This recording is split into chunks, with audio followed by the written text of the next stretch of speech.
A woman named Helene, who has always seemed fragile and helpless to her family, reveals, after her husband suddenly leaves, a quiet, hidden strength she had been hiding for years, and forces her adult daughter to see her differently.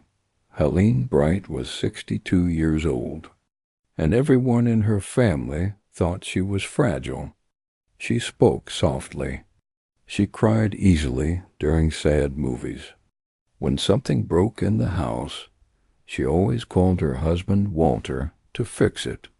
When a decision needed to be made, she always said, "Ask your father. He knows best." Her daughter, Nadia, was 34 and lived 2 hours away. Nadia loved her mother, but she also worried about her constantly. "Mom can't handle things on her own," Nadia often told her husband. "She's always needed someone to take care of her." For 35 years, Walter had made every big decision in the house. He handled the money. He handled the car. He handled anything difficult.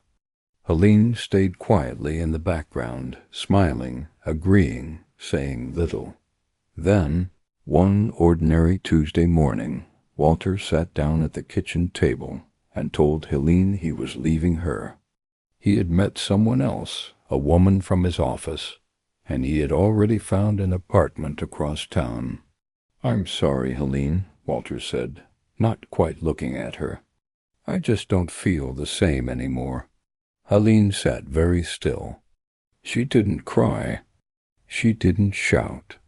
She simply nodded once and said, "All right, Walter." Walter looked confused by her calmness. He had expected tears, maybe pleading. Instead, Helene stood up, made herself a cup of tea, and sat back down at the table, watching him pack a small suitcase.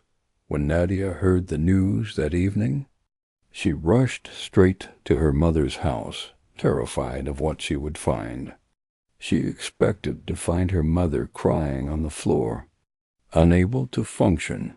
Instead, she found Helene in the kitchen, calmly going through a drawer full of papers, bank statements, insurance documents, house records. "Mom," Nadia said carefully, sitting down beside her, "how are you doing? Do you need me to stay the night?"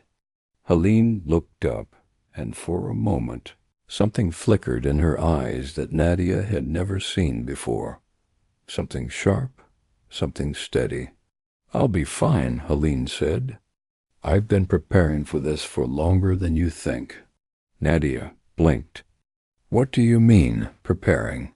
Helene closed the drawer gently. "That's a longer conversation, sweetheart. Sit down. I think it's time I told you a few things about your mother." Nadia sat down slowly, watching her mother with growing confusion. Helene poured them both tea, her hand steady, and began to speak in a calm, clear voice Nadia had rarely heard before. "When I married your father, I was 27, Helene said. "I had just finished a degree in accounting. I was good at numbers, Nadia, very good. I had a job offer at a real company downtown." "I didn't know that," Nadia said quietly. "Most people don't," Helene said. "Your father asked me to stay home once you were born. He said it would be easier for the family. I agreed because I loved you both, and because back then, that's simply what many women did. But I never stopped paying attention, Nadia. I never stopped learning." Helene stood and walked to a small closet near the kitchen. She pulled out a folder thick with papers and set it on the table. "For 30 years I managed our money quietly, behind the scenes," Helene said. "Your father thought he made every decision, but I reviewed every bill. I tracked every investment. When he made mistakes, I fixed them without telling him, so he would never feel small. I let him believe he carried this family alone. But I was always there, holding half the weight, in silence. Nadia stared at the folder, then at her mother. Why did you hide it? Helene sighed softly. Because your father needed to feel needed, and for many years that felt like enough for me. I told myself being quiet was being kind. But somewhere along the way, I also started to believe I really was as fragile as everyone thought. Even I forgot what I was capable of. So today, when he told you he was leaving, I already knew this day might come, Helene said. I've watched him change for the last 2 years. I didn't tell you because I wasn't ready to say it out loud. But I prepared quietly, the way I always have. I have my own savings, Nadia. I have a plan. I am not falling apart because I never needed him as much as everyone assumed I did. Nadia felt tears fill her eyes, not from sadness, but from something like shock and something like awe. Mom, all these years I thought I needed to protect you. Helene reached across the table and took her daughter's hand. I let you think that because it made your father comfortable and it made you feel useful. But it's time you knew the truth. Some people only pretend to be weak, Nadia. Sometimes it's easier for everyone around them if they do. Nadia sat quietly for a long moment, trying to reshape everything she thought she knew about her mother. The soft-spoken woman who cried during movies had also been quietly balancing bank accounts, catching financial mistakes, and planning for a future she never spoke about out loud. Why are you telling me all this now?